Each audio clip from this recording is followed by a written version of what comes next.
Fan വീണ കാര്യം എനിക്കറിയാം. ഇവിടെ ഇങ്ങനെ പപ്പടം മുറിഞ്ഞായിരുന്നു. പിന്നെ വാഷ് ബേസിൻ വീണപ്പോൾ ഞാനുണ്ടായിരുന്നു. വാഷ് ബേസിൻ താഴോട്ട് വീണപ്പോൾ കുഞ്ഞുങ്ങൾ കളിക്കുമായിരുന്നു. പടക്കോന്ന് താഴെ വീണ്. അപ്പോൾ ഞാൻ ഓടിച്ചെന്ന് വാഷ് ബേസിൻ ഇങ്ങനെ കമന്ന് കിടക്കാം. പിള്ളേർ എന്തായാലും അതിന്റെ അടിപ്പെട്ടില്ല. വലിയ വാഷ് ബേസിൻ തീർന്നതിന് പിള്ളേർ അതിന്റെ അടിപ്പെട്ടില്ല. പപ്പയോടാണ് പറഞ്ഞത് ഇടിച്ച് പൊളിക്കുന്നൊക്കെ പറഞ്ഞാലോ അങ്ങനെയൊക്കെ പറഞ്ഞാലോ എങ്ങനെ പറഞ്ഞാലോ ബുൾഡോസർ വെച്ച് കളയെന്ന് പറഞ്ഞതോ അതെന്താ നിങ്ങൾ അതൊന്നും അതാ ഞാൻ പറഞ്ഞത് ഒരു വശം മാത്രം. അതുകൊണ്ടാണ് ചോദിക്കുന്നത് അത് ആരാണ് പറഞ്ഞത്? ഫിറോസക്ക പറഞ്ഞതാണ് ഒരാൾ എന്റെ പപ്പാട് പറഞ്ഞത്. ആ വീടെല്ലാം ഞങ്ങൾ ഇടിച്ച് നിരത്തുന്നു. അതൊന്നും നമ്മളെ പറയുന്ന മാത്രം നിങ്ങൾ ഒരു സൈഡ് മാത്രം കേട്ടോ. Hi guys, welcome back again. Reshma P Thankachan തന്നെയാണ് വിഷയം. ആൻഡ് എനിക്കറിയാം ഗൈസ്, നിങ്ങൾക്ക് നല്ല ചടച്ചിലുണ്ട് ഈ ഒരു വിഷയം കേട്ടണമെന്നുള്ളത് എനിക്കറിയാം. ഞാനാണെങ്കിൽ ഇനി അടുത്തൊരാഴ്ചത്തേക്ക് ഈ ഒരു വിഷയം തൊടുവേ വേണ്ടെന്ന് വിചാരിച്ചിരുന്നതാണ്. ഇനി എന്തൊക്കെ വന്നാലും തൊടണ്ടെന്ന് വിചാരിച്ചിരുന്നതാണ്. പിന്നെ കുറേ ആൾക്കാർക്കാണെങ്കിൽ ഇവരുടെ വിഷയങ്ങൾ കാണാൻ ഇൻട്രസ്റ്റ് ഉള്ള ആൾക്കാരുണ്ട്. അവർ മാത്രമേ ഒരു വീഡിയോ കാണുക, അല്ലാത്ത ഇൻട്രസ്റ്റ് ഇല്ലാത്ത ആൾക്കാരെ നിങ്ങൾ സ്കിപ്പ് ചെയ്ത് പോവുക. നമ്മൾ പുറകെ തന്നെ മറ്റ് വീഡിയോസ് ആയിട്ട് നമ്മൾ വരുന്നതായിരിക്കും. അതുകൊണ്ട് താല്പര്യമുള്ളവർ മാത്രം കണ്ടാൽ മതി. ഇപ്പം നമ്മളിത് സംസാരിക്കാനുള്ള കാര്യം എന്ന് വെച്ച് കഴിഞ്ഞാൽ കുറച്ച് ആൾക്കാർ ഈ ചെലവിനോടുപ്പ് ടീംസ് പോലെ വന്നിരിക്കുന്ന പുതിയ ആൾക്കാരാണ് ഈ പറയുന്ന പോലെ ചോര കൊടുപ്പ് ടീംസ് എന്ന് പറയുന്നത്. നമ്മൾ അവരുടെ ചോര കുടിക്കുകയാണ്, അങ്ങനെയാണ് ഇങ്ങനെയാണ്, മനസാക്ഷി ഇല്ലാതെ നമ്മൾ സംസാരിക്കുന്നു എന്നുള്ള രീതിയിലേക്കാണ് ആൾക്കാർ സംസാരിക്കുന്നത്. നിങ്ങൾ ഇവിടെ ഒരു കാര്യം മനസ്സിലാക്കുക. ഇപ്പം രേഷ്മ പി തങ്കച്ചൻ പുതിയൊരു ഇന്റർവ്യൂ വെറൈറ്റി മീഡിയ ലൈവിനകത്ത് കൊടുത്തിട്ടുണ്ടായിരുന്നു. റോഹനാണ് ഇന്റർവ്യൂ എടുത്തിട്ടുള്ളത്. അതിനകത്ത് വന്നിരുന്ന് വീണ്ടും ഫിറോസ് എന്ന് പറയുന്ന ആ ഒരു ചേട്ടൻ വെച്ചു കൊടുത്തിരിക്കുന്ന ആ ഒരു വീട്ടിലെ ആ വീടിനെ ചൊല്ലിയിട്ട് കുറേ കുറ്റങ്ങൾ ഇവർ അതിനകത്ത് സംസാരിക്കുന്നുണ്ട്. ആ ഒരു ചേട്ടനെ ഇപ്പം ആ വീടിനെ ചോർച്ചയുണ്ട് എന്ന് പറഞ്ഞിരിക്കുന്ന കാര്യം തന്നെ എത്രത്തോളം ആ ഒരു ചേട്ടൻ്റെ ബിസിനസ്സിനെ ബാധിക്കും എന്നുള്ള കാര്യങ്ങൾ കഴിഞ്ഞ ദിവസം ഇവർക്കാണെങ്കിൽ ആ ഒരു സ്ഥലം അനുവദിച്ചിട്ടുണ്ടായിരുന്നു. ആ ബിഷപ്പ് തന്നെ വന്ന് സംസാരിച്ചിട്ടുണ്ടായിരുന്നു. അല്ലെ, ഇതിനകത്ത് അതിൽ കൂടുതൽ കാര്യങ്ങളാണ് ഇവരൊന്ന് സംസാരിക്കുന്നത്. ആ വീട്ടിൽ എന്താ ഫാൻ ഇടിഞ്ഞ് തറയെ വീണു, പിന്നെ ഇവരുടെ വാഷ് ബേസിൻ ഇടിഞ്ഞ് തറയെ വീണു, കുട്ടികൾക്ക് പ്രശ്നം ഉണ്ടായി, അങ്ങനെ ഇങ്ങനെയെന്നൊക്കെ. ഇവർ ഈ ഇന്റർവ്യൂവിനകത്ത് പറയുന്ന പലതും നുണയാണെന്ന് മനസ്സിലാക്കാനെ കൊണ്ട് ഒരു ഒറ്റ ബൈറ്റ് മാത്രം കണ്ടാൽ മതി. അത് ഞാൻ ജസ്റ്റ് ഇങ്ങോട്ടൊന്ന് പ്ലേ ചെയ്യാം. ഈ വീഡിയോ ഞാൻ കണ്ടിട്ടില്ല. ഞാൻ ഒരു വീഡിയോയും എന്നെ നെഗറ്റീവ് അടിക്കുന്ന അല്ലെങ്കിൽ എന്റെ ഫാമിലിനെ എന്റെ റിയാക്ഷൻ വീഡിയോസ് ഒന്നും ഞാൻ ജീവിതത്തിൽ കണ്ടിട്ടില്ല. കേട്ടല്ലോ, ഞാൻ ഈ റിയാക്ഷൻ വീഡിയോസ് ഒന്നും എൻ്റെ ജീവിതത്തിൽ കണ്ടിട്ട് പോലും ഇല്ല എന്നുള്ളതാണ് ഇവരിവിടെ പറയുന്നത്. റിയാക്ഷൻ വീഡിയോ ഒന്നും കാണാതെ പിന്നെ എങ്ങനെയാണ് അതുലേട്ടനെതിരെ ഇവർ പോയി പോലീസ് കംപ്ലൈൻറ്റ് കൊണ്ട് കൊടുക്കുന്നത്? ഒരു വീഡിയോ ഇവർ കണ്ടിട്ടില്ല എന്നുള്ളതാണ് പറയുന്നത്. അതിൽ നിന്ന് തന്നെ നമുക്ക് മനസ്സിലാക്കാമല്ലോ ഇവർ പറയുന്നത് പച്ചക്കള്ളമാണെന്നുള്ളത്. അങ്ങനെയുള്ള ഇവരാണെങ്കിൽ ആ ഫിറോസ് എന്ന് പറഞ്ഞാൽ ചേട്ടനെ പറ്റി കുറച്ചധികം കാര്യങ്ങളൊന്ന് സംസാരിക്കുമ്പോഴത്തേക്കിന് എത്രത്തോളം ആ ഒരു വ്യക്തിയുടെ അല്ലെങ്കിൽ ഫ്യൂച്ചറിലോട്ടുള്ള അദ്ദേഹത്തിൻ്റെ ബിസിനസ്സിനെയൊക്കെ എത്രത്തോളം ബാധിക്കും. അപ്പോൾ ഇവർ ചെയ്യുന്നത് ചോര കുടിക്കുന്ന അയാളുടെ ഭാവി തന്നെ ഇല്ലാണ്ടാക്കുന്ന രീതിയിലുള്ള കാര്യങ്ങളല്ലേ ഇവരിവിടെ ചെയ്യുന്നത്. ഇനി ഇവരിനകത്ത് പറയുന്ന ബാക്കി കാര്യങ്ങൾ നമുക്കൊന്ന് കേൾക്കാം. എൻ്റെ ഒരു ക്യാരക്ടർ എന്ന് വെച്ചാൽ ആദ്യം കാണുന്നവർക്ക് ഭയങ്കര ജാടി, പക്ഷെ എന്നോട് ഒരു ഒറ്റ തവണ ഒന്ന് സംസാരിച്ച് കഴിഞ്ഞാൽ എൻ്റെ സ്വഭാവം അറിയും. കാരണം മനസ്സിലൊന്നും നിൽക്കൂല. ഞാൻ മനസ്സിൽ കള്ളത്തരം വെച്ചിട്ട് അല്ലെങ്കിൽ ഉള്ളിൽ ഒന്ന് വെച്ചിട്ട് പുറത്ത് പറയുന്ന ഒരാൾ ഞാൻ മനസ്സിലൊന്നും തോന്നുന്നു വിട്ടു പറഞ്ഞു എന്തും ആകട്ടെ, എനിക്ക് ദോഷമാണോ അല്ലെങ്കിൽ എനിക്ക് ഗുണമാണോ നോക്കാതെ പറയുന്നൊരു സാധനമാണ് ഞാൻ. വീട് ചോദിച്ചു സുതി. അപ്പൊ ഞാൻ അവിടെ നിന്ന് വീട് ഇങ്ങനെ വെള്ളം വീഴുന്നുണ്ട് മഴ, ഇതാണ് പറഞ്ഞത്. ഇങ്ങനെയായിരുന്നു രേഷ്മ പി തങ്കച്ചൻ അവിടെ പറഞ്ഞിട്ടുണ്ടായിരുന്നത്. നമ്മളെല്ലാവരും ആ ഒരു വീഡിയോ കണ്ടിട്ടുള്ളതാണ്. ഞാൻ അന്നേരം അതൊന്ന് എന്നോട് ഇങ്ങോട്ട് ചോദിക്കുക. അപ്പൊ ഞാൻ വെള്ളം വീഴാറുണ്ട്, പിന്നെ കുഴപ്പമില്ല ഇങ്ങനെ വെള്ളം വീഴും. സത്യമാണ് ഇത് അതിന് കുറെ പ്രോബ്ലം പിന്നീട് നമ്മൾ എനിക്ക് എന്നെക്കാൾ കൂടെ എന്റെ വീട്ടിൽ പപ്പാക്കൊക്കെ അറിയാം. അവിടെ ആ ചാനലുകാരൻ അവരുടെ വീട്ടിൽ ചോർച്ച ഉണ്ടെന്ന് മഷിയിട്ട് നോക്കിയിട്ട് മനസ്സിലാക്കിയിരിക്കുന്ന കാര്യമാണോ ഇത്? രേഷ്മ പറഞ്ഞു കൊടുക്കാതെ എങ്ങനെയാണ് ആ ചാനലുകാരൻ ഈ ഒരു കാര്യം അറിയാൻ പറ്റുക? ഇവിടെയാണ് മറ്റേ ഫിറോസ് എന്ന് വെച്ച് പറയുന്ന ചേട്ടൻ പറഞ്ഞിട്ടുണ്ടായിരുന്നത്. ഇവര് ഫിറോസാറിനെ വിളിച്ചിട്ടാണെങ്കിൽ ഭീഷണിപ്പെടുത്തുന്നുണ്ടായിരുന്നു. എന്തിന്? ഇവർക്ക് മറ്റു പല ആവശ്യങ്ങൾ ഇവർ പറയുന്നുണ്ട്. ഇവർക്ക് അത് ചെയ്ത് കൊടുക്കണം, വർക്ക് സ്പേസ് വർക്ക് ഏരിയ കുറച്ച് സെറ്റാക്കി കൊടുക്കണം, അങ്ങനെ ചെയ്യണം ഇങ്ങനെ ചെയ്യണം. ചെയ്ത് കൊടുത്തില്ലെങ്കിൽ നാളെ ഈ പറയുന്ന യൂട്യൂബേഴ്സിനെയൊക്കെ വിളിച്ചിട്ടാണെങ്കിൽ നിങ്ങൾക്ക് മോശമായിട്ട് ബാധിക്കുന്ന രീതിയിലുള്ള കാര്യങ്ങൾ അവർ സംസാരിക്കും. ആ കാര്യങ്ങൾ തന്നെയല്ലേ ഇവിടെ നമ്മൾ മനസ്സിലാക്കുന്നത്.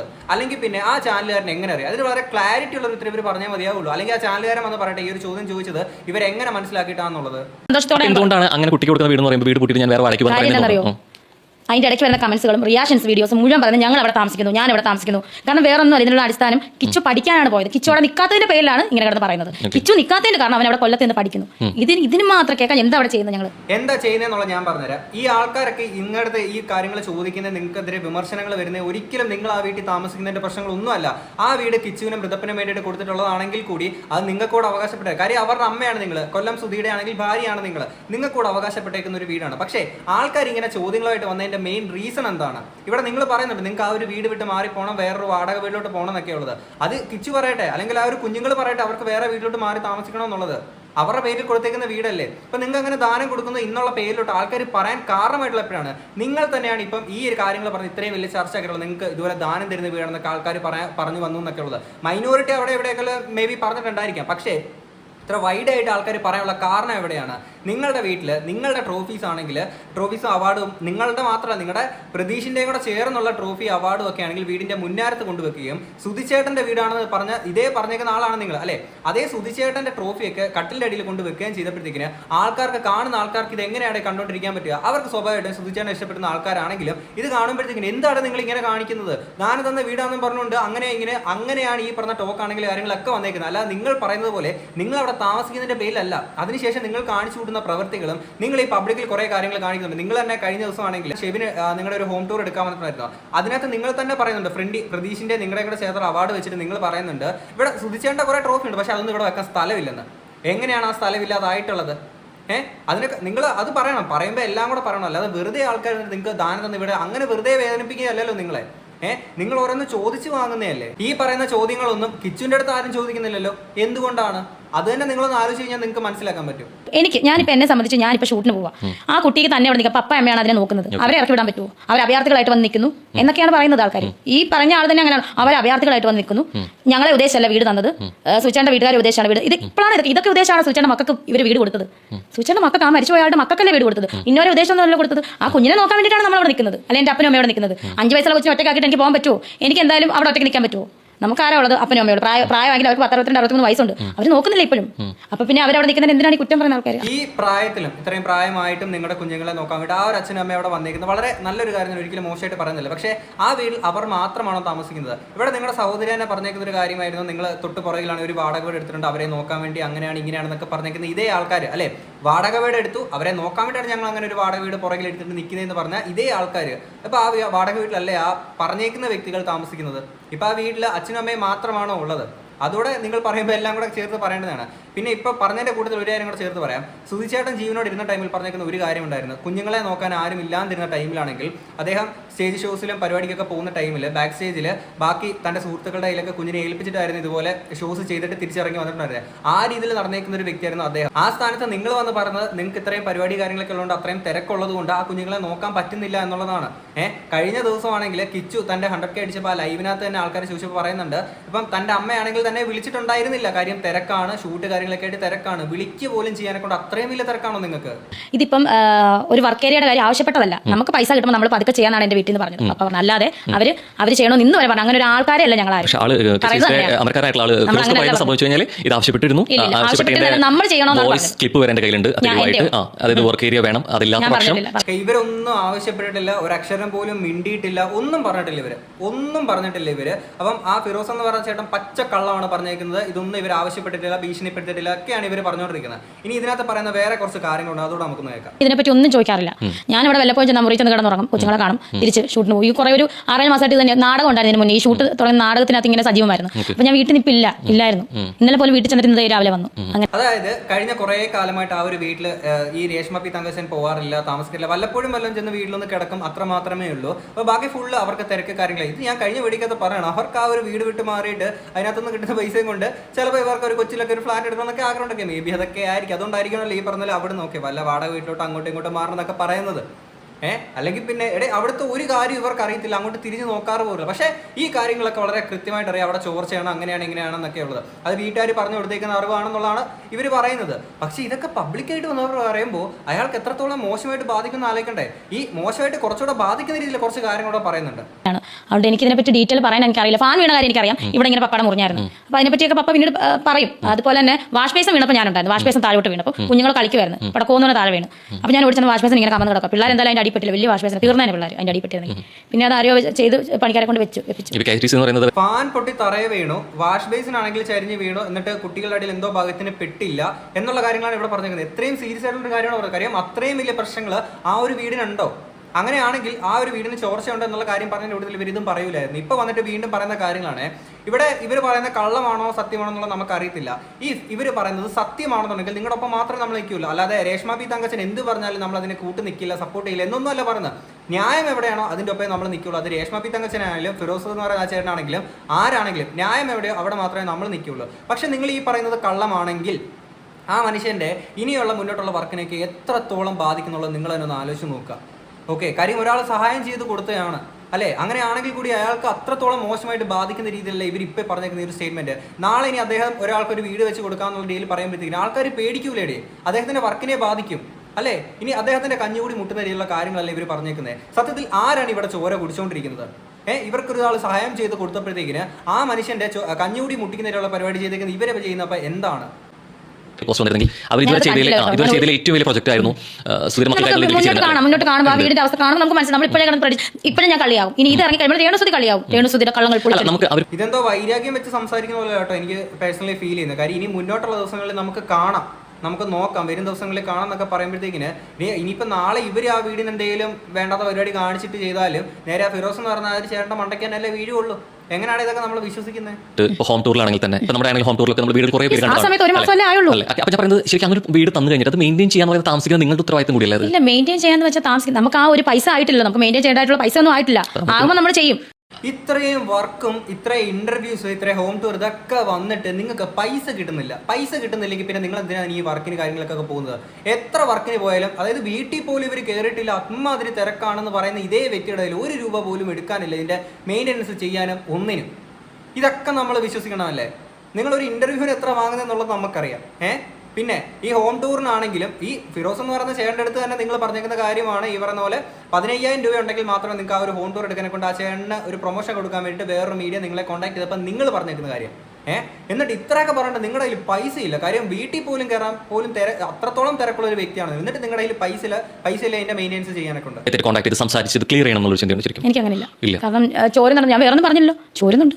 മഴ പെയ്യുമ്പോൾ വെള്ളം ചാറ്റൽ അടിക്കുന്നുണ്ട്. ഇത് പറഞ്ഞു, സത്യമാണ്. ഞാൻ പറഞ്ഞില്ല എന്തോ വൈരാഗ്യം വെച്ചിട്ടാണ് ഈ സംസാരിക്കുന്നത്. കാര്യം വിളിച്ച് ക്ലിയർ ചെയ്യേണ്ട ആവശ്യം എനിക്കില്ല. ഞാൻ സത്യമല്ലേ പറഞ്ഞു, ചോരുന്നുണ്ട് പറഞ്ഞു. അതിനിപ്പോൾ എന്താണ് പ്രശ്നം? എന്താണ് നിങ്ങൾക്കിടയിൽ എന്താണ് പ്രശ്നം എന്നാണ് എനിക്ക് മനസ്സിലാവുന്നില്ല. എന്തിനാണ് ഇത്രയും വൈരാഗ്യം വെച്ച് ഈ സംസാരിക്കുന്നതെന്ന് പറയട്ടെ. 24-കാരാണ് വീട് തരാൻ ആദ്യം പറഞ്ഞത്. അപ്പോൾ ഇവരാണ് KCDC ഞങ്ങൾക്ക് നേരിട്ട് അറിയില്ല. KCDC ഫിറോസിക്ക തന്നെയാണ് 24 ഞങ്ങൾ വീട് വെച്ച് കൊടുക്കാന്ന് പറഞ്ഞത്. ഞങ്ങളുമായിട്ടല്ല കോൺടാക്ട് ചെയ്തവർ. അല്ല 24 കോൺടാക്ട് ചെയ്തെന്ന് പറഞ്ഞാലും വീട് തരുന്നത് നിങ്ങൾക്കല്ലേ? നിങ്ങൾ മക്കളെ എന്തിനാണ് ഇത്രയും പുച്ഛം? നിങ്ങൾക്കൊരു സഹായം ചെയ്തില്ലേ അവര്? ഇവിടെ എങ്ങനെയാണ് ഒരു മനുഷ്യർ ഈ രീതിയിൽ സംസാരിക്കാൻ പറ്റുന്നത്? കംപ്ലീഷൻ സർട്ടിഫിക്കറ്റ് എന്താണ് തരാത്തത്? ഞാനല്ല ചോദിച്ചത്, എന്റെ പപ്പായാണ് ചോദിച്ചോണ്ടിരിക്കുന്നത്. എനിക്ക് അറിയില്ല, ഇപ്പോഴാണ് ഞാൻ അറിയുന്നത്. സർട്ടിഫിക്കറ്റ് ഞങ്ങൾക്ക് വീടിന് ഒരു നമ്മൾ റേഷൻ കാർഡ് ഒക്കെ ചേർക്കണ്ടേ, പഞ്ചായത്തിലേക്ക് കൊടുക്കണ്ടേ? അതുപോലെ അതിന്റെ പേരിൽ ഒരുപാട് പ്രശ്നങ്ങളുണ്ട്. സംസാരിച്ചപ്പോൾ എല്ലാം തരില്ല എന്നാണ് പറയുന്നത്. അതെന്തുകൊണ്ടാണെന്ന് അദ്ദേഹം പറയട്ടെ. എന്നോടല്ല പറഞ്ഞത്, പപ്പ അത് പറയുന്നുണ്ട്. പപ്പാട് പറയുന്നുണ്ട് 1 വർഷം ആകുന്നില്ല, ഇപ്പോഴാണ് ഞാൻ അറിയുന്നത്. സർട്ടിഫിക്കറ്റ് ഈ കംപ്ലീഷൻ സർട്ടിഫിക്കറ്റ് തരാത്തതിന്റെ പേരിലാണ് ഇപ്പൊ ഈ പ്രശ്നങ്ങളൊക്കെ അവരുടെ അടുത്ത് നിങ്ങൾ ഈ കാണിക്കുന്നത്. മനസ്സിലാവണില്ല. അങ്ങനെ തരില്ല പറഞ്ഞാലോ? ഡിലേ എന്ന് തരില്ല, അത് തരാൻ പറ്റത്തില്ല. അല്ലെ പപ്പയോടാണ് പറഞ്ഞത് ഇടിച്ചു പൊളിക്കുന്നൊക്കെ പറഞ്ഞാലോ? അങ്ങനെയൊക്കെ പറഞ്ഞാലോ? എങ്ങനെ പറഞ്ഞാലോ? ഇത് പപ്പയാണ് എന്റെ അടുത്ത് പറഞ്ഞത്. പറയാതെ ബുൾഡോസർ വെച്ച് കളയെന്ന് പറഞ്ഞതോ? അതെന്താ നിങ്ങൾ അതൊന്നും? അതാ ഞാൻ പറഞ്ഞത്, 1 വർഷം മാത്രം. അതുകൊണ്ടാണ് ചോദിക്കുന്നത്, അത് ആരാണ് പറഞ്ഞത്? ഫിറോസിക്ക പറഞ്ഞതാണ് ഒരാൾ എന്റെ പപ്പാട് പറഞ്ഞത്. ഒരാളെന്ന് പപ്പ അത് പബ്ലിക്കായിട്ട് പറയും, കുറച്ച് കഴിയുമ്പോൾ പറയും. പക്ഷേ അങ്ങനെയാണെങ്കിൽ ആ വീടെല്ലാം ഞങ്ങൾ ഇടിച്ച് നിരത്തുന്നു. അതൊന്നും നമ്മളെ പറയുന്നത് മാത്രം നിങ്ങൾ ഒരു സൈഡ് മാത്രം എനിക്ക് ഞാൻ പറഞ്ഞില്ലേ, എനിക്ക് ഡീറ്റെയിൽ അറിയില്ല. ആള് പറയും, എന്റെ പപ്പ അത് പുറത്ത് പറയും. ഫിറോസിക്ക പറഞ്ഞത് വേറൊരാളാണ് പപ്പയോട് പറഞ്ഞത്. പപ്പ അത് പറയും, പറയാതിരിക്കുന്നത്. കാരണം ഇത്രയും പറഞ്ഞെങ്കിൽ നമുക്ക് പറയാലോ. പുള്ളി പറയും പപ്പ എനിക്കത് ഡീറ്റെയിൽ അറിയില്ല. കാരണം ഇങ്ങനെയാണെങ്കിൽ ഇടിച്ചു പൊളിക്കും എന്നൊക്കെ പപ്പയോട് പറഞ്ഞതാണ് പറഞ്ഞത്. ഫിറോസിക്ക അല്ല, ഫിറോസിക്ക പറഞ്ഞത് വേറൊരാളാണ് പറഞ്ഞത്. എനിക്ക് ഞാനുള്ള കാര്യം പറയുള്ളൂ. ഞാൻ ഫിറോസിക്ക പറഞ്ഞതല്ല, ആള് പറഞ്ഞത് വേറൊരാളാണ് പറഞ്ഞത്. ഈ ഒരു കേട്ടിട്ടെ എനിക്ക് ഭ്രാന്താവുകയാണ്. ഉള്ള കാര്യം പറയല്ലോ. എനിക്കറിയാം നിങ്ങൾക്ക് ഈ വിഷയം കാണുമ്പോൾ തന്നെ നിങ്ങൾക്ക് ഇപ്പോൾ കുറേ കേട്ടിട്ട് നിങ്ങൾക്ക് ഭ്രാന്തായിട്ടുണ്ടാവും എന്നുള്ളത് എനിക്കറിയാം. അതേപോലെ തന്നെ ഈ വീഡിയോ പറ്റിയിട്ട് ഇത് വീണ്ടും എടുത്ത് വെച്ച് സംസാരിക്കുമ്പോൾ എനിക്കെന്തോരം ഭ്രാന്താവുന്നുള്ളത് നിങ്ങളൊന്ന് ആലോചിച്ച് നോക്കുക. ഇവിടെ ബുൾഡോസറും കൊണ്ട് ആ വീട് ഇടിച്ച് നശിപ്പിക്കും, അങ്ങനെ ചെയ്യും, വീട് അങ്ങ് തരിപ്പണമാക്കി കളയുന്നുള്ളത് ഫിറോസിക്ക പറഞ്ഞു. അതാണ് ഇവരുടെ പ്രശ്നമായിട്ട് പറഞ്ഞത്. അപ്പം നിങ്ങൾ ഏത് കാലത്താണ് നിങ്ങൾ ജീവിക്കുന്നത്? ഇത്രയും വലിയ സോഷ്യൽ മീഡിയ ഈ സാധനങ്ങൾ പറയുന്ന ആൾക്കാരല്ലേ നിങ്ങൾ? ഫിറോസിക്ക അങ്ങനെ ചെയ്യാനെ കൊണ്ട് പ്ലാൻ എടുക്കും. നിങ്ങൾ ആലോചിക്കുക, അങ്ങനെ ഒരു കാര്യം അവർ ചെയ്തു കഴിഞ്ഞാൽ ഇവിടെ കേരളം കത്തൂലേ? കാര്യം രേഷ്മ പി തങ്കച്ചൻ്റെ വീടല്ലേ ഇങ്ങനെ ചെയ്തേക്കുന്നത്? ഇവിടെ കുറെ ചെലവിന് കൊടുപ്പ് ടീംസ് ഉണ്ട്, ചോര കുടിപ്പ് ടീംസ് ഉണ്ട്. ഇവരെല്ലാം ചുമ്മാ ഇരിക്കുവോ? സമരം ഇറക്കും, നാളെ വലിയ ഹർത്താൽ നടത്തും, ഇവിടെ ബന്ദ് നടത്തും, പണിമുടക്ക് നടത്തും. അത്രയും വലിയ പ്രശ്നങ്ങളുണ്ടാവും. എന്നിട്ട് ഇവർ പറയാണ് വീട് ബുൾഡോസർ കൊണ്ട് ഇടിച്ചു നടത്തും, ഇതാണ് ഞങ്ങളെ പറഞ്ഞൊന്നും നിങ്ങൾ കേട്ടില്ല എന്നുള്ളത്. പിന്നെ ഇങ്ങനെയാണെങ്കിൽ എന്നുള്ളത് ചേർത്തിട്ടാണ് ഫിറോസിക്ക പറഞ്ഞതെന്നുള്ളതാണ് ഇവർ പറഞ്ഞത്. ഇങ്ങനെയാണെങ്കിൽ എന്ന് പറയുമ്പോൾ ഓപ്പോസിറ്റ് ആയിട്ട് നിങ്ങൾ പറഞ്ഞേക്കുന്ന കുറേ സാധനങ്ങൾ ഉണ്ടായിരിക്കുമല്ലോ. നിങ്ങളുടെ കുറേ ആവശ്യങ്ങൾ നിങ്ങൾ പറഞ്ഞ പോലെ അത് ചെയ്തു തരണം, ഇത് ചെയ്യണം. ഫിറോസിക്ക പറഞ്ഞ കാര്യമാണിത്. അത് ചെയ്തു തരണം, ഇത് ചെയ്തു തരണം. ചെയ്ത് തന്നില്ലെങ്കിൽ ഈ പറഞ്ഞ പോലെ യൂട്യൂബേഴ്സിനെ വിളിച്ച് ഭീഷണിപ്പെടുത്തും. ആ ഒരു സാധനമൊക്കെ നിങ്ങൾ പറഞ്ഞായിരുന്നല്ലോ. അത്തരം കാര്യങ്ങൾ കേൾക്കുമ്പോൾ ആരാണെങ്കിലും പറഞ്ഞു പോകും. ചിലപ്പം 2 എണ്ണം കൂടുതൽ പറഞ്ഞെങ്കിലേ ഉള്ളൂ. ഓക്കെ, ബുൾഡോസർ കൊണ്ട് ഇടിച്ച് തകർക്കും എന്നൊക്കെ പറഞ്ഞുകൊണ്ട് വരുന്ന സ്ഥലം പറഞ്ഞു. പക്ഷെ അതിന്റെ പേരിൽ ഞാൻ കേൾക്കേണ്ട കുറെ പഴികളുണ്ട്. ഞാൻ ഇനി അങ്ങനെ ഞങ്ങൾക്ക് തന്നേനല്ല. ഞങ്ങൾക്ക് കൊല്ലം സുധിക്ക് കൊടുത്ത വീടുള്ളതുകൊണ്ടാണ് അവിടെയുള്ള കുറെ സ്ഥലം വിൽക്കാനുണ്ടായിരുന്നു. അതുകൊണ്ടാണ് സ്ഥലങ്ങൾ വിറ്റ് പോകുന്നുള്ള വാർത്തകൾ അവിടെ പറഞ്ഞു. അദ്ദേഹം നമുക്ക് വീട് തന്നുകൊണ്ടാണ് സ്ഥലങ്ങളെല്ലാം വിറ്റു. പക്ഷെ അതാണ് അദ്ദേഹം അങ്ങനെ പറഞ്ഞത്, അല്ലാതെ നമ്മളെ കുറ്റപ്പെടുത്തിയതല്ല അദ്ദേഹം. ഞാൻ പറഞ്ഞില്ല, ഇന്നലെ സംസാരിച്ചു. അതാണ് ചില വീഡിയോസ് അല്ലെങ്കിൽ ചില ഇന്റർവ്യൂസ് എടുക്കുമ്പോൾ നല്ല കാര്യങ്ങൾ മാത്രം കട്ട് ചെയ്തിട്ട് നമുക്കെതിരെയുള്ള കാര്യങ്ങളാണ് ഇട്ട് കൊടുക്കുന്നത്. നമുക്ക് നോക്കാം, വരും ദിവസങ്ങളിൽ അടുത്ത വീഡിയോ ഇറങ്ങട്ടെ ബിഷപ്പിന്റെ. ആ ബിഷപ്പ് പറഞ്ഞിരിക്കുന്ന കാര്യങ്ങൾ നമ്മൾ കഴിഞ്ഞ വീഡിയോക്കകത്ത് റിയാക്ട് ചെയ്തതാണ്. അദ്ദേഹത്തിന് നല്ല വിഷമം, നല്ല സങ്കടവും കാര്യങ്ങളൊക്കെ ഉണ്ട്. അദ്ദേഹം തന്നെ നിങ്ങൾ ഈ പറഞ്ഞേക്കുന്ന കാര്യം അദ്ദേഹം തന്നെ പറഞ്ഞേക്കുന്ന കാര്യമാണോ ഇത്രയും ഒരു കാര്യമുണ്ടെങ്കിൽ, അല്ലെങ്കിൽ അവിടെ ചോർച്ച അങ്ങനത്തെ പ്രശ്നങ്ങൾ ഉണ്ടെന്നുണ്ടെങ്കിൽ തീർച്ചയായിട്ടും നിങ്ങൾ ആരെടുത്താണ് പറയേണ്ടത്? ആ ഫിറോസ് എന്ന് പറഞ്ഞ ആ ഒരു ചേട്ടനെ കോൺടാക്ട് ചെയ്തല്ലേ നിങ്ങൾ സംസാരിക്കേണ്ടത്. പിന്നെ ഇത്രയും തിരക്കൊണ്ട് നടക്കുന്ന അവാർഡ് വിന്നർ ആയിട്ടുള്ള രേഷ്മ പി തങ്കച്ചൻ മീഡിയയുടെ മുന്നിൽ വന്ന് പറയുമ്പോൾ അത്രയ്ക്കുള്ള ബോധമേ ആ കുട്ടിക്കുള്ളൂ എന്നുള്ളതായിരുന്നു ആ ബിഷപ്പ് ചോദിച്ചിട്ടുണ്ടായിരുന്നത് അല്ലേ? ആ ബിഷപ്പ് തന്നെ പറയണം അവിടെ ചോർച്ചയല്ല, അവർക്ക് നിങ്ങൾക്ക് ആ ഒരു വെട്ടവും വായും കയറിക്കോട്ടെ എന്ന് വിചാരിച്ചുണ്ടാക്കി കൊടുത്തേക്കുന്ന ഒരു സംഭവമാണത്. നിങ്ങൾക്കത് വേണ്ട, അവരോട്ട് എരിച്ചിലടിച്ച് ആ വെള്ളം കയറി വരികയാണ്, മഴ പെയ്യുമ്പോൾ കയറി വരികയാണെന്നുണ്ടെങ്കിൽ നിങ്ങൾക്ക് അവിടെ ഒരു ഗ്ലാസ് വെച്ച് അടയ്ക്കാം. അതൊന്നും അവരവിടെ ചെയ്തിട്ടില്ല. അപ്പൊ അദ്ദേഹം ഇപ്പം അദ്ദേഹം നിങ്ങളെ പറ്റിയിട്ട് ഒന്നും പറഞ്ഞിട്ടില്ല. നേരിട്ട് സംസാരിച്ചത് ക്ലിയർ ചെയ്യാൻ പറ്റുന്ന കാര്യമല്ല. ഞാൻ സംസാരിച്ചിട്ടില്ല. ഇനി സംസാരിക്കാൻ തയ്യാറാണോ? എന്തിന്? എനിക്കിതിനെ പറ്റി ഞാൻ പറയട്ടെ. ഈ ഫിറോസ് ഇത് ശരിക്കും ഇത് രൺസുധീരെ ബന്ധപ്പെട്ട കാര്യമുണ്ട്. ഇത് സംസാരിച്ച് ക്ലിയർ ചെയ്യേണ്ടതും ആക്ച്വലി വീട്ടുകാരോട് സംസാരിച്ച് ചോദിക്കണം, എന്നിട്ടല്ലേ എനിക്ക് പറ്റത്തുള്ളൂ. ഞാൻ നേരിട്ട് സംസാരിച്ച് ഞാൻ പറഞ്ഞില്ല, ആ വീട് വെച്ച് കുറച്ച് ദിവസം കഴിഞ്ഞ് പിന്നെ ഫിറോസൊക്കെ ഞാൻ കണ്ടിട്ടില്ല, മിണ്ടിയിട്ടുമില്ല. ഞാൻ പറഞ്ഞില്ലേ, പക്ക ഇവർക്ക് എന്തോ ഒരു വൈരാഗ്യം മനസ്സിലുണ്ട്, അതാണ് തീർക്കുന്നത്. കാര്യം ഇനി വിളിച്ച് സംസാരിച്ചു കൂടെയും ചോദിക്കുമ്പോൾ എന്തിന് എനിക്ക് എൻ്റെ വീട്ടുകാരുടെ സംസാരിക്കുന്നുണ്ട്, വീട്ടുകാരുടെ സംസാരിച്ചിട്ട് എനിക്കതൊന്ന് ക്ലിയർ ചെയ്യാൻ പറ്റത്തുള്ളൂ എന്നുള്ളത്. അപ്പോൾ ഇവരെന്തോ മേ ബി ഈ പറയുന്ന പോലെ ആവശ്യങ്ങൾ മുന്നോട്ട് വെച്ചിട്ടുണ്ടായിരിക്കാം. എനിക്ക് ഇത്ര രൂപ ചെയ്യണം, അല്ലെങ്കിൽ അത് ചെയ്ത് തരണം, ഇത് ചെയ്ത് തരണം, ചെയ്ത് തന്നില്ലെങ്കിൽ ആൾക്കാരെ വിളിച്ച് നാറ്റിക്കും. ഈ സാധനം ഫിറോസൊക്കെ നേരത്തെ പറഞ്ഞാണ് ഇവരുടെ ഭീഷണി ഉണ്ടായിരുന്നു എന്നുള്ളത്. ആ ഭീഷണിയുടെ ആഫ്റ്റർ എഫക്ട് സാധനങ്ങളല്ലേ പുള്ളി പറഞ്ഞ അതുപോലത്തെ സാധനങ്ങളല്ലേ ഇപ്പം നമ്മൾ ഈ കണ്ടുകൊണ്ടിരിക്കുന്നത്. ഒരാൾക്ക് ഒരു സഹായം ചെയ്ത് കൊടുത്തു കഴിഞ്ഞാൽ ഇങ്ങനെയാണോ പെരുമാറേണ്ടത്? ഇനിയിപ്പോൾ ഈ വീഡിയോയുടെ താഴെ കമന്റ് ബോക്സിൽ കുറച്ച് ടീംസ് വരും. നമ്മുടെ ഈ വീഡിയോ ഇഷ്ടപ്പെടാത്ത ആൾക്കാർ, മീൻസ് ഈ കണ്ടന്റ് ഇഷ്ടപ്പെടാത്ത ആൾക്കാരല്ല, അതല്ലാതെ ഇവരെ റോൾ മോഡലായിട്ട് കാണുന്ന, ഇവരെ മാതൃകയായിട്ട് കാണുന്ന കുറച്ച് ടീംസ് ഉണ്ട്. കഴിഞ്ഞ വീഡിയോക്കത്തെ വെച്ചാണ് അവരെ പറ്റിയിട്ട്. അപ്പോൾ അങ്ങനെ കുറച്ച് ടീംസ് ഉണ്ട്. അവർ വന്നിട്ട് ഈ ചെലവിന് കൊടുപ്പും ചോറുകൊടുപ്പും ടീംസ് ഇല്ലേ, അവർ തന്നെ. അപ്പോൾ അവർ വന്നിട്ട് താഴെ കമന്റ് ബോക്സിൽ പറയും എന്തിനാണ് അവരെ നിങ്ങൾക്ക് ജീവിക്കാൻ പറ്റൂടെ, അങ്ങനെയല്ല ഇങ്ങനെയല്ലേ എന്നൊക്കെ പറഞ്ഞിട്ട്. നമ്മൾ എവിടെയാണ് അവരെ ജീവിക്കാൻ വിടാത്തത്? അവർ പബ്ലിക്കിൽ വന്ന് കാണിക്കുന്ന കാര്യങ്ങളെ പറ്റിയിട്ട് നമ്മൾ പബ്ലിക്കായിട്ട് നമ്മുടെ അഭിപ്രായമാണ് പറയുന്നത്. നിങ്ങൾ കമന്റ് ബോക്സിൽ പറയുന്ന സാധനം തന്നെ നമ്മൾ വീഡിയോക്കകത്തോട് സംസാരിക്കുന്നു. ഇവിടെ ഈ ഇന്ത്യ മഹാരാജ്യത്ത് എല്ലാവർക്കും അഭിപ്രായ സ്വാതന്ത്ര്യമുണ്ട്. പിന്നെ രേഷ്മ പി തങ്കച്ചനായതുകൊണ്ട് പറയാൻ പറ്റില്ല എന്നൊന്നും ഇവിടെ എവിടെയും ഒരു നിയമമില്ല. ഓക്കെ, പിന്നെ ആ മനുഷ്യന്റെ ഫിറോസ് എന്ന് പറയുന്ന ആ ഒരു വ്യക്തിയുടെ ഇനി മുന്നോട്ടുള്ള ബിസിനസ് കാര്യങ്ങളൊക്കെ ആണെങ്കിൽ വളരെ മോശമായിട്ട് ബാധിക്കുന്ന രീതിയിലുള്ള ഇത്രയും കാര്യങ്ങൾ ഇവിടെ പറഞ്ഞപ്പോൾ അതിനാർക്കും ഇവിടെ ഒരു പ്രശ്നമില്ല. ഇതിനെ പറ്റിയിട്ട് നമ്മൾ സംസാരിച്ചാൽ നമുക്കാണ് പ്രശ്നം. എന്താണെങ്കിലും ഇതൊക്കെ കേട്ട് നിങ്ങൾക്ക് എന്താ തോന്നുന്നത് തീർച്ചയായും കമന്റ് ബോക്സിൽ പറയാം. നമുക്ക് അടുത്തൊരു വീഡിയോ കാണാം. അപ്പോൾ ശരി, ബൈ.